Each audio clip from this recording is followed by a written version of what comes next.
Practice Squad Week 3 and black shit. Once again, federal healthcare reform is in the air. Senators Lindsey Graham and Bill Cassidy drafted a new healthcare bill that aims to give states more control over insurance options. I won't opine on the merits of hashtag Graham Cassidy, but it is important to note some of the organizations in opposition. The American Medical Association, Blue Cross Blue Shield Association, and the AARP. Again, this is not to say that the bill is good or bad, so keep your angry tweets to yourself. But it is fair to say that the aforementioned organizations shouldn't be the only ones getting involved. Which brings me to the NCAA.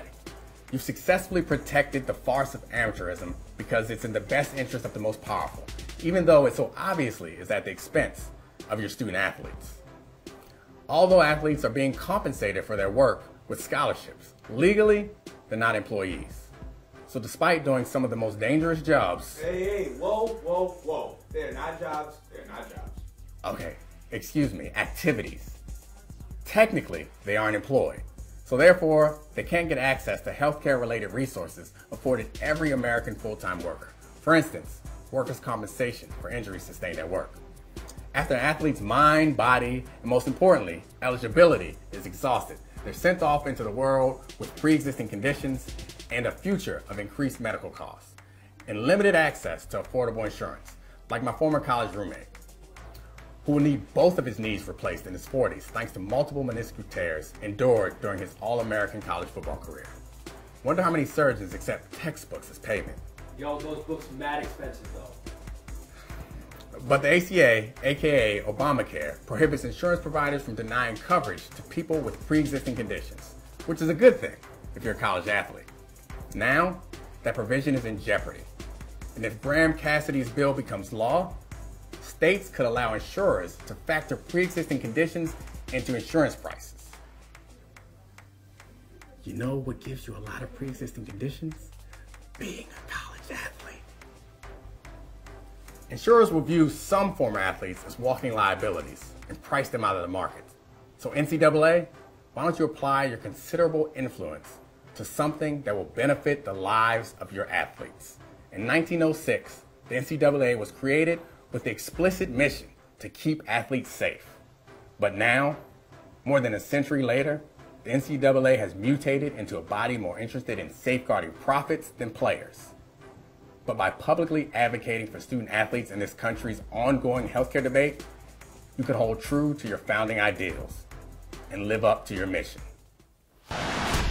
All right, we're through 3 weeks of the NFL season, and one thing is very clear. A lot of teams could use the help of Colin Kaepernick. Another thing that's pretty clear, it seems that a job's not coming. We're gonna go through these 4 teams and the reasons why they are not gonna sign Colin Kaepernick. First up, Eagles. The Eagles have a Super Bowl caliber defense and a bunch of playmakers on offense, but they're only 2-1 because they had a 60-yard field goal go through the uprights, beating the lowly 0-3 New York Giants. So they could certainly use a boost at the quarterback spot, but their locker room still smells a lot like Riley Cooper. Next up, the Jets. Well, they're still the Jets, but here's why they won't bring in Colin Kaepernick. Because he's a little too unpredictable. He might mess around and win too many games and jeopardize their ultimate goal for this season, winning the Sam Darnold sweepstakes. 49ers. So San Francisco is a couple losses away from sending their fans into paper bag territory, but Colin Kaepernick's not returning. You want to know why?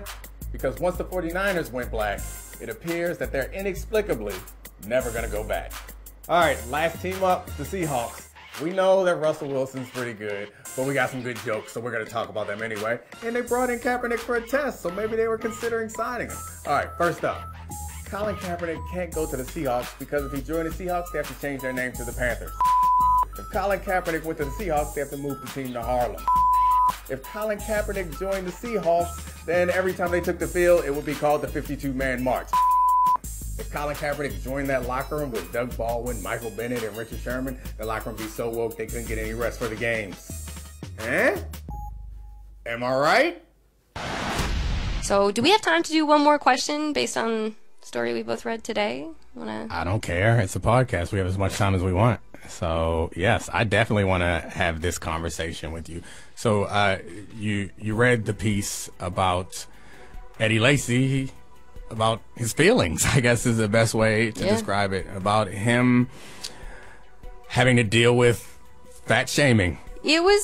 So the first thing I did after reading the story was I looked in my own Twitter to see if I had made fun of Eddie Lacy. And thankfully, it wasn't that bad. The only thing I had done was once I went and I compared all the NFL players to Pokemon, and I compared him to a rotund Pokemon.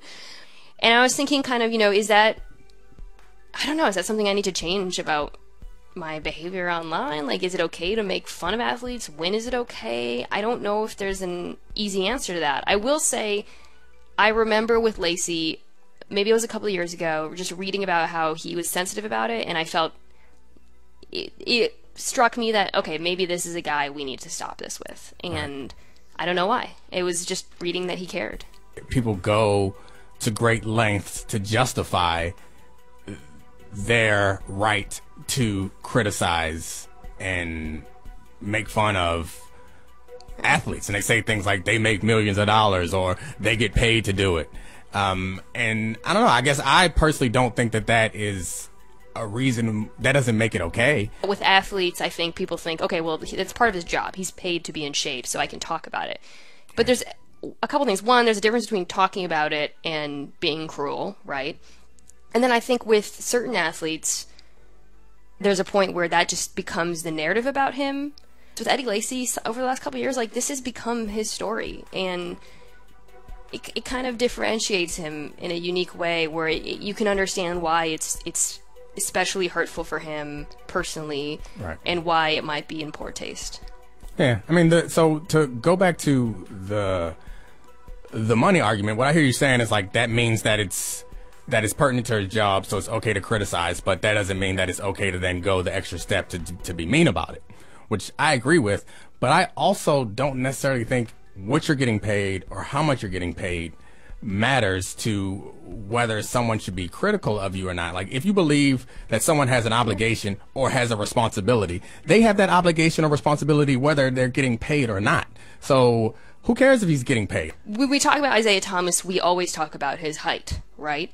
And I don't think, I agree with what you're saying where money isn't a factor, but as analysts, as fans, we talk about their ability to be good, performance, whatever, and, his height factors into that. Right. And I think people are actually, you could argue that his weight has affected, actually, it's been disproven that it's been a huge detriment to his performance, and Kevin, the writer of the piece, was tweeting out some facts about it, which you should check out if you're listening, but it's reasonable that it's part of the discourse, right, for criticism when we talk about their performance. I don't know, it's an interesting idea, and I don't think there's going to be less of it going forward. It's probably going to be a conversation that we continue to have, especially as guys like Eddie Lacy and Kevin Durant are setting a trend and being comfortable with talking about it hurts their feelings. Because how often do you hear that? For years before this, everyone's like, I don't read that, I don't care about that, it doesn't hurt me. Like, it does. I think it's good. I think it's really healthy. I think to hear people like that in their position speaking openly about the psychological toll that, social media abuse takes on them, it helps.